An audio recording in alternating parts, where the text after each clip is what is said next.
So I'm sure you've heard the term, more money, more problems, right? As freight brokers earn more money, they also earn more problems to solve. In this video, I'm identifying the problems that come with profits and sharing some solutions. So let's get right into the business.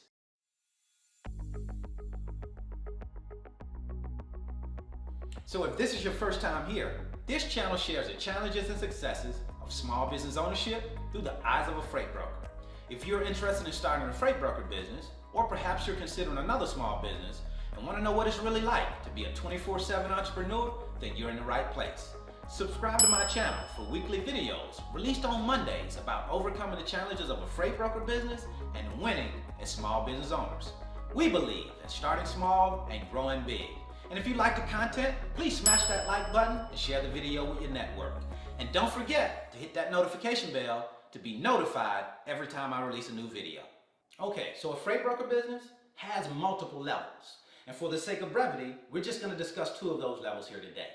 So at level number one, what you're dealing with is the daily grind of acquiring customers, onboarding those customers, making pickup and delivery appointments, moving loads, and of course putting out the daily fires that come with any freight broker business. And that's all for the purpose of earning revenue. Now this is what we call working in the business, or level number one. Level two, accounting/financial management. As revenues increase and your business start to become more profitable, your nation and state will be looking for their portion of your profits through taxation. And I mean all types of taxes, particularly self-employment tax and income tax. So today, I'm going to help you better understand the problem that comes with profit. Taxes. The mandatory 15.3% self-employment tax. So here's what you'll learn today. Number one, what is self-employment tax? Number two, who pays self-employment tax? Number three, when do you pay it?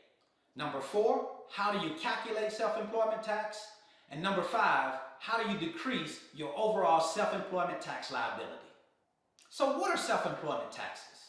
Self-employment taxes are comprised of two different types of taxes, Social Security and Medicare taxes, also known as FICA tax. If you are an employee, the total amount of Social Security and Medicare is split between the employee and the employer.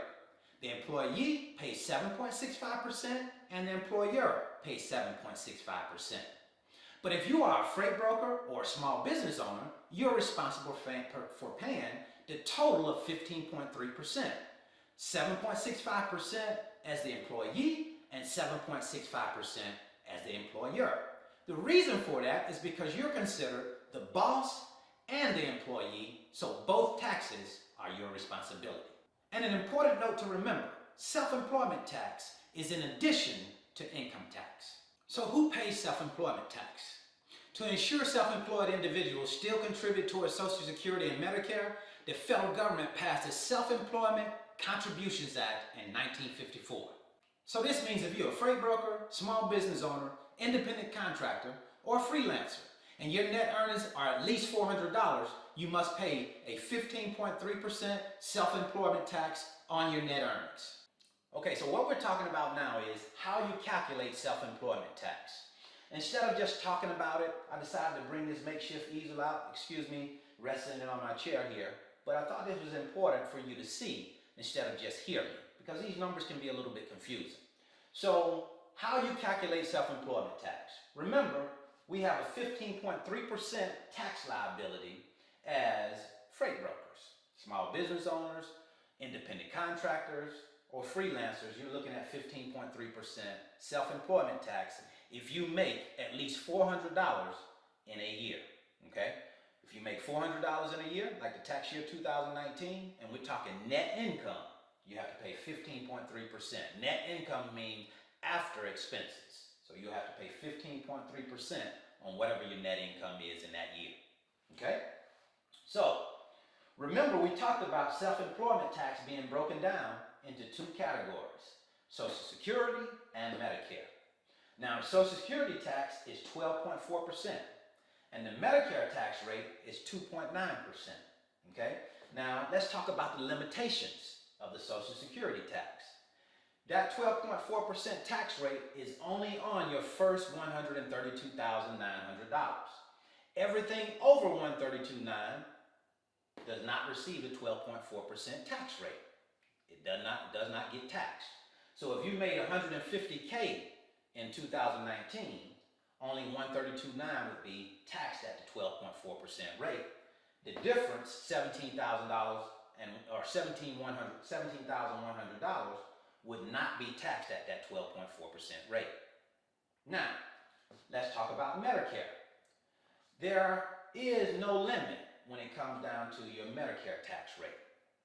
If you make $150,000, that $150,000 is subject to the 2.9% tax rate. Okay? Now let's go back to our net income being, we're going to use $100,000. Let's just say we are a regular LLC, we don't have any election selected. $100,000 at 15.3%, you're going to pay $15,300. Now that's a lot of money on $100,000. You know, you're talking, like we said, 15% of your income. That's a big hit. So there are ways that we can decrease our overall self-employment tax liability. There are ways to do that, and we're going to talk about that when we get to question number 5. This is question number 3, how to calculate the self-employment tax.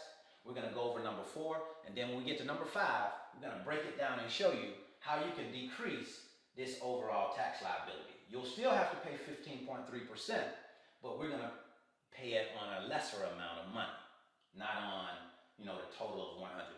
We're going to show you how you can break that down and pay it on a lesser amount of money. So when do you make self-employment tax payments? Well, that depends on what you owe. If you're estimated to owe more than $1,000, you'll make your payments quarterly through estimated tax payments.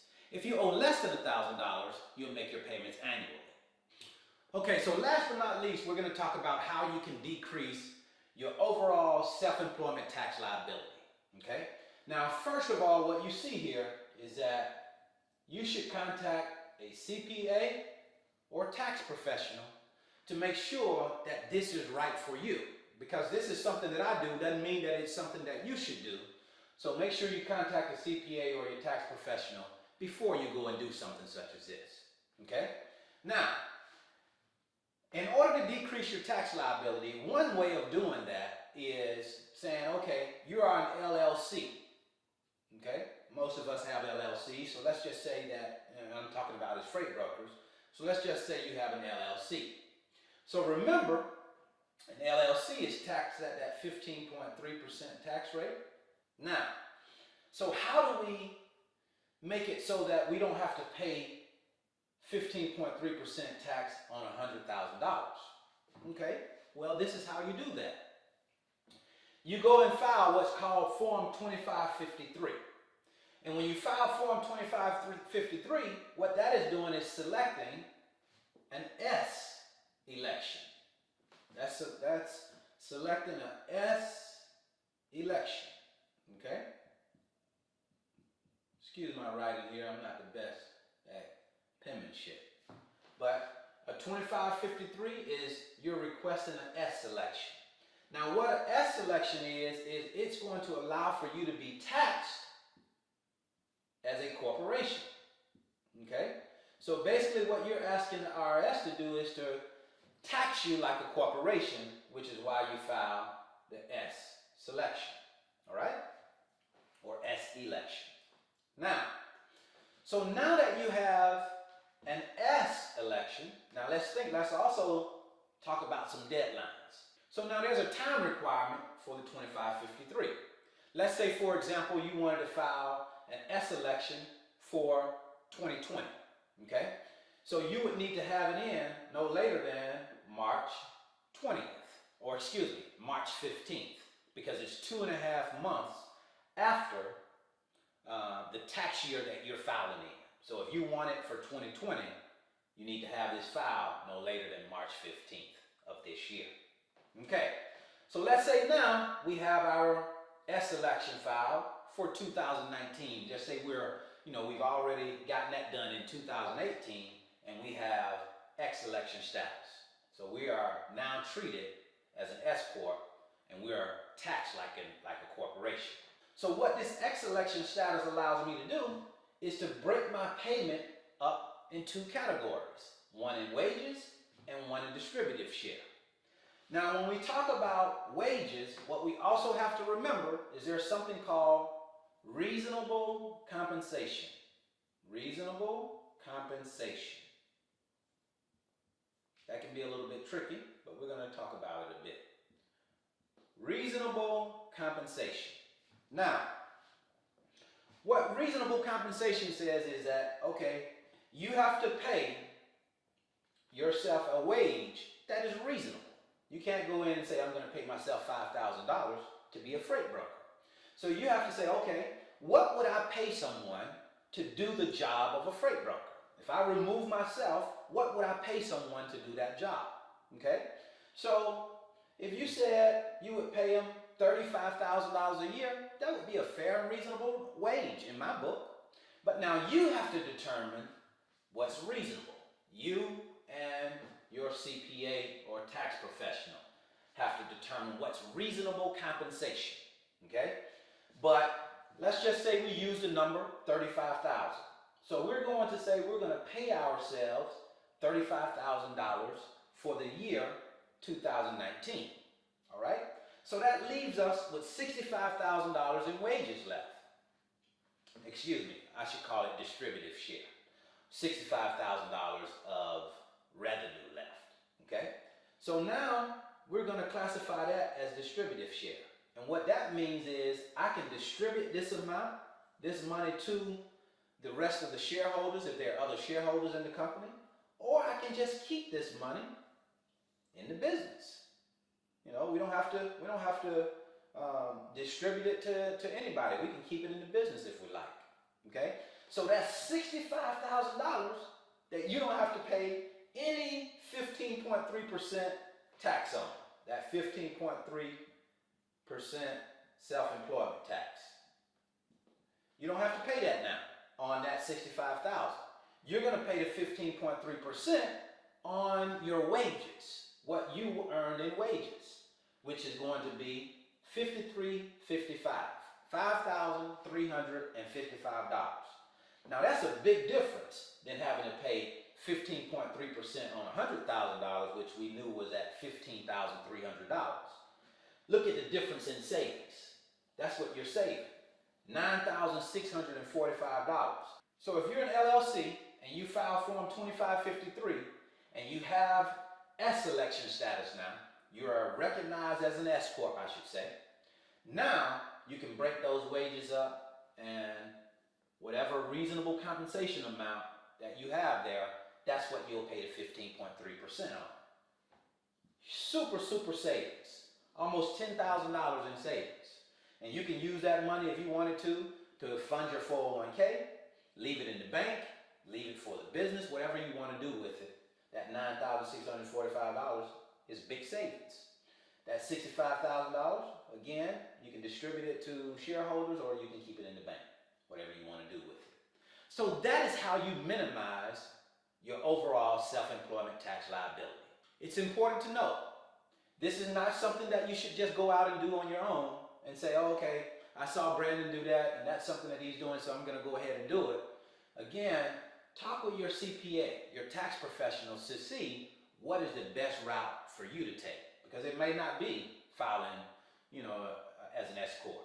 It may be a different route that he would have you to take based on your specific situation. I'm just showing you what it is that I decided to do with Alliance Logistics.